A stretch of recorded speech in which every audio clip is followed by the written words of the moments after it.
wanted to make a quick video about a song from the 70s, but before I do, I want to thank everybody who has subscribed and who watches my channel. I'm this far away from 250 subscribers, and it's very, very cool to get that many subscribers. Thank you so much to everybody who's subscribed, and if you haven't subscribed, please do. The song I would like to talk about is a song from the 1970s called Reminiscing.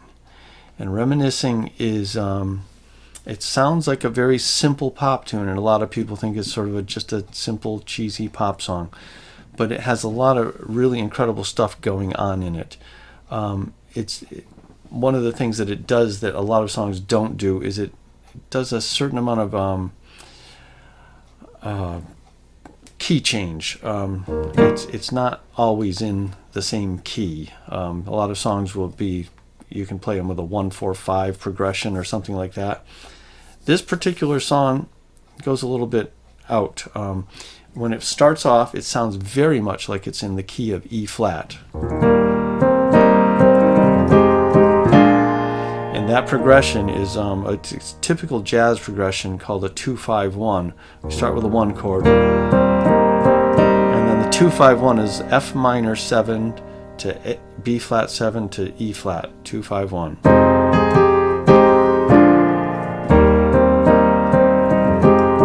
Simple 2-5-1. But then they throw a little monkey wrench in here, because what they do is they go to the 4, but they make it a minor 7 chord instead of the regular major chord that the 4 would be. And they turn this into a cycle 5, which means that the root changes by a fifth each time, and they make consecutive 2-5. So the 2-5, 2-5, 2-5, and then our final 1 chord is actually a D. So when I say 2-5, I mean that's the relationship between those two chords. If the 2-5, the first one would be the 2-5 to the flat 3, and then the flat 3 becomes the new 2-5, and then that would be to the flat 2, and that flat 2 would become the new 2-5, and to the new 1, which is actually a different key. So we have our intro is very interesting. E flat, F minor, B flat, E flat, A flat 7, or you could call it G sharp minor 7, and C sharp minor, C sharp 7, and then F sharp minor to B7, E minor to A7 to D. Sort of have to change the names in the middle because the flats and sharps get a little mixed up together. You don't want to call this E double flat. So here we are in the key of D. Now, when the verse starts, the first thing we do is we go right up to a 4 chord and make a major 7. G major 7, and then we go to the C7 with a sharp 11, and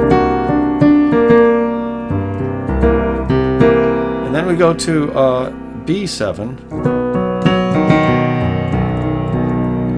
back to the 4 chord with the G major 7, back to the flat 7, which is the C7, back to the 6 chord, 6 dominant chord. And now the end of the verse goes to back to the 4 major 7 to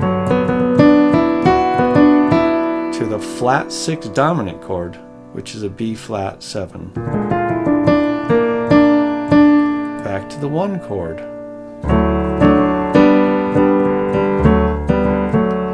So there's your verse.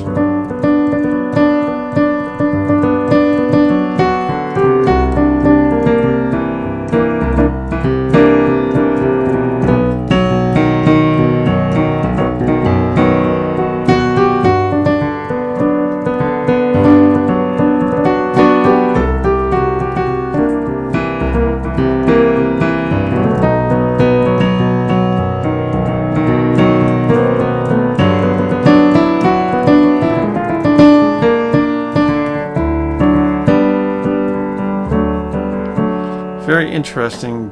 A lot of crazy chords going on for a simple sounding song. And then it goes to the chorus, which the chorus is back to the 4 major 7 chord. And then it goes to stays on the 4, but it becomes a minor with the major 7 still intact. So minor 3rd, major 7, and the 9th is in the melody. And then it goes to the 6th dominant chord. Back to the 4 major 7. And then to the flat 6 dominant, which is the B flat again. Let's see that. So that chorus.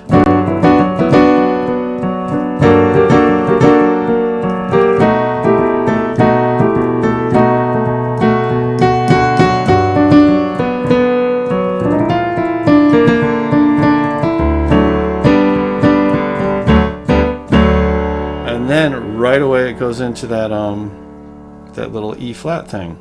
So back to that totally different key.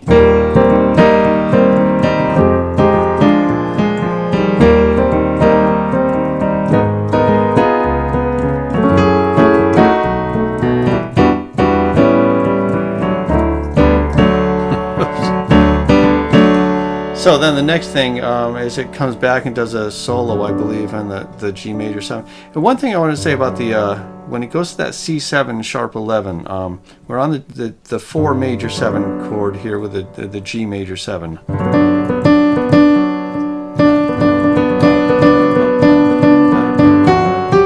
When it goes to this thing, this note right here, which is in the key of D, is the flat 6. Functions is what I forget who it is. One of the people like Adam Neely or Rick Beato, or the piano player named Charles, and I forget his last name. One of those guys, they do a video about I think they call it the nostalgia note or something like that. When you're in the key of, like, say you're in the key of D, and you go to the 4 chord, and then you make the 4 chord minor. Gives you this feeling of nostalgia.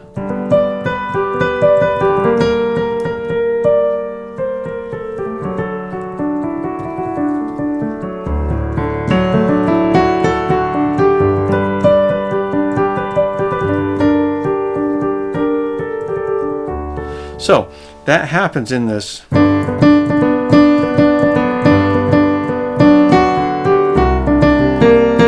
There's your nostalgia note right there. So this particular song, the Reminiscing song, has a lot of clever harmonic little tricks in it, and it's that nice melodic thing where he changes where it goes to that flat 6 sound a bunch. So that's just something to think about when you're listening to that song. There's a lot more to some songs that sound like simple pop songs than you probably would recognize, and that particular song has a lot of interesting stuff going on in it. So next time you listen to it, think about all that stuff instead of whether it was on the radio too much when you were a teenager. And at my age, that was when it was on the radio. Most people around these days weren't even alive when that was on the radio. So if you get a chance to listen to the song, think about all those interesting chord things. And thank you, and see you in the next video. Please remember to like the video, subscribe, and make sure you click the bell for notifications for the next time a video comes out. Share the music with your friends if possible. And underneath this video in the description, there are links to my Spotify, my iTunes, and if you feel like donating to my tip jar, there's a link to Venmo.